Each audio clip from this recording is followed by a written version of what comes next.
Good morning.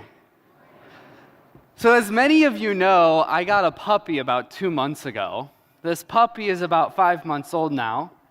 Yesterday, before the weather actually got nice, I needed to get this dog exercise because otherwise he just drives me nuts in the rectory because he's a puppy and he has a lot of energy. So I decided, in spite of the rain, I'm going to go take him on a walk through the neighborhood. So yesterday was late morning. I took him on a walk, and there's this house, maybe it's your house, I don't know, that is completely decorated for Halloween. It looks like a graveyard. There's like skeletons coming out of the ground. There's this fence. And at first, all of a sudden, the puppy saw it and just put the brakes on, sat down, and started barking at all these, skeletons, freaked out. Well, then he overcame his fear, and he has small dog syndrome. So then he decided he's going to go and attack the skeletons. So I had to hold him back from that.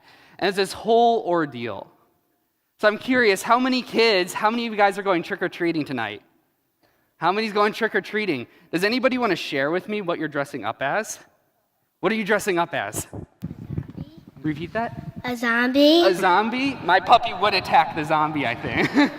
Who else is dressing up? What are you dressing up as? Anna. Anna? Very cool. What about you? Elsa. Elsa and? I forgot the name. You forgot the name, but you're dressing up as somebody. Who else? Okay, what are you dressing up as? A nun. A nun? Very nice. I like that. We can't leave this side of the church off. What are you dressing up as? Tiana. Gianna? Tiana. Tiana. I don't know what that is, but that sounds awesome. Halloween's a lot of fun because we just get to completely make up ourselves, right? We get to be somebody who we are completely not, or even in that case, something. We get to just completely make it up. And for the rest of the 364 days of the year, it's so often a struggle with our own true identity, isn't it? Sometimes on this Halloween, on this festival, right, on this holiday, it begs the question for me, well then what about the rest of the year? Because we love dressing up and presenting ourselves as something who we're not. But how often do we do that in our own lives, in which then we struggle with who am I at the core?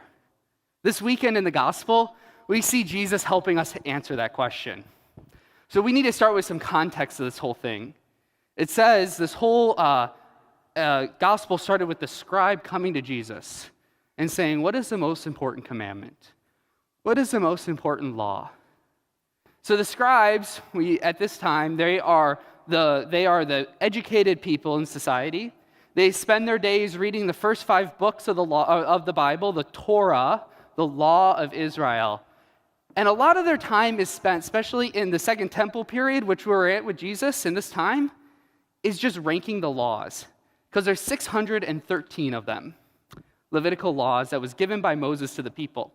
And they were given by Moses, and Moses said, this is what it means to be Israelites. This is what it means to be the people of God. These laws gave the people identity. It was because of that they are chosen people of God, the chosen race. Therefore, they must follow what God has commanded them. Well, I don't know about you, but I struggle following sometimes the 10 commandments. I can't imagine the 613 laws. So a lot of the time in the universities, right, the educated people, they're arguing about what is the ranking of the laws. Like, what are the most important? It's interesting because you have different camps then.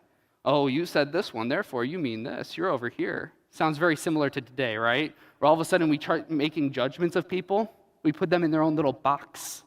So the scribe comes to Jesus, and at one level I'm sure he's curious. Maybe at another level he's curious, well, where does he fall? What camp is he in? And he poses a question to Jesus. What is the most important law? What is the most important commandment? And Jesus answers with one of the commandments, but even more than that, he answers with a prayer that every Israelite person says twice a day. Hear, O Israel, the Lord is God, the Lord alone. Therefore you shall love the Lord your God with all your heart, with all your soul, and all your mind. It's called the Shema, which is Hear, O Israel, or hear in Hebrew. Now, if you remember last week when I was talking about Bartimaeus, to see, how I said that he asked Jesus, he wanted to see.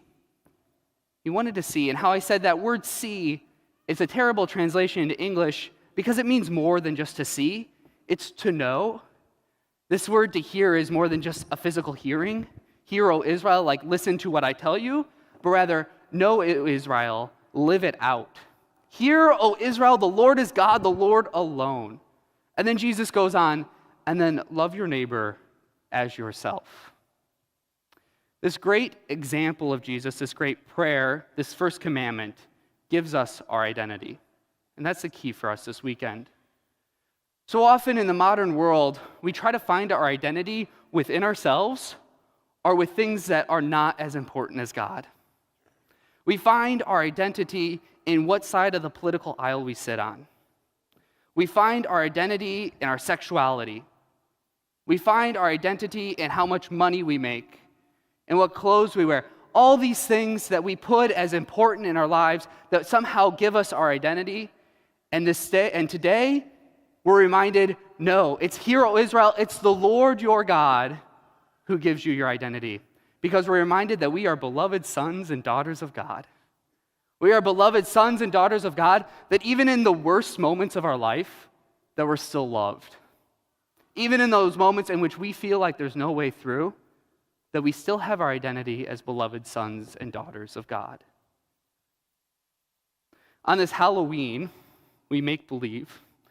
So one day out of the year, of the 365 days, we really present ourselves as something that we're not, in a fun way. The challenge, I think, is living out the other 364 days into that true identity as being sons and daughters of God. Recognizing that, yes, we live in a world that so often is broken and the challenges that come with it. But we are a Christian people. We are a people that proclaim Jesus Christ has died for us and has risen, therefore we have nothing to fear. We have nothing to fear that comes from within or from without because our identity lies in Him. Brothers and sisters, we are beloved sons and daughters of God.